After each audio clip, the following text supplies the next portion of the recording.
भारत के विदेश मंत्री एस जयशंकर ने संयुक्त राष्ट्र महासभा के 80वें सत्र में पाकिस्तान पर करारा हमला बोला।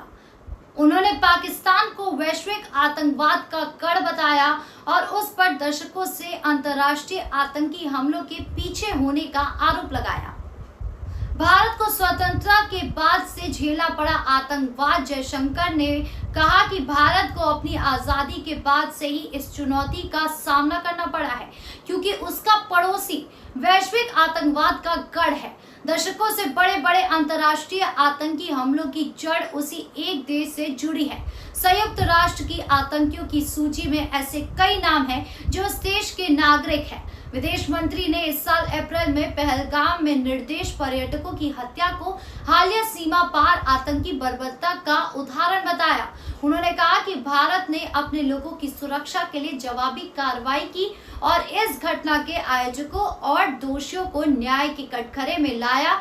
जयशंकर ने कहा कि आतंकवाद से निपटना हमारी प्राथमिकता है, क्योंकि ये कट्टरता, हिंसा, असहिष्णुता और डर को मिलाकर चलता है। इसलिए हमें अपने अधिकारों की रक्षा करते हुए ऐसे खतरों का डटकर सामना करना होगा। उन्होंने जोर देकर कहा कि आतंकवाद एक साझा खतरा है, इसीलिए अंतर्राष्ट्रीय सहयोग और गहरा करना जरूरी है।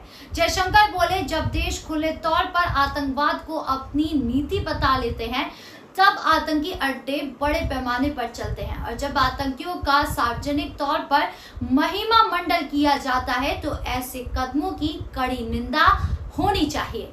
आतंकवाद की फंडिंग रोकनी होगी और बड़े आतंकियों पर प्रतिबंध लगाना होगा।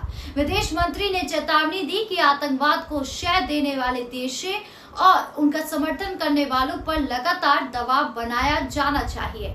उन्होंने कहा, जो देश आतंकवाद प्रायोजित करने वालों का बचाव करते हैं, उन्हें भी एक दिन इसका खामियाजा भुगतना पड़ेगा। जयशंकर ने संयुक्त राष्ट्र सुरक्षा परिषद में तुरंत सुधार की जरूरत पर जोर दिया।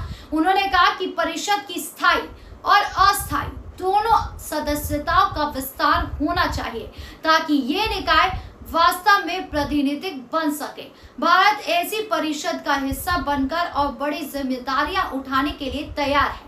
आपके इस पूरे मामले को लेकर क्या राय है, कमेंट बॉक्स में जरूर बताएं। धन्यवाद।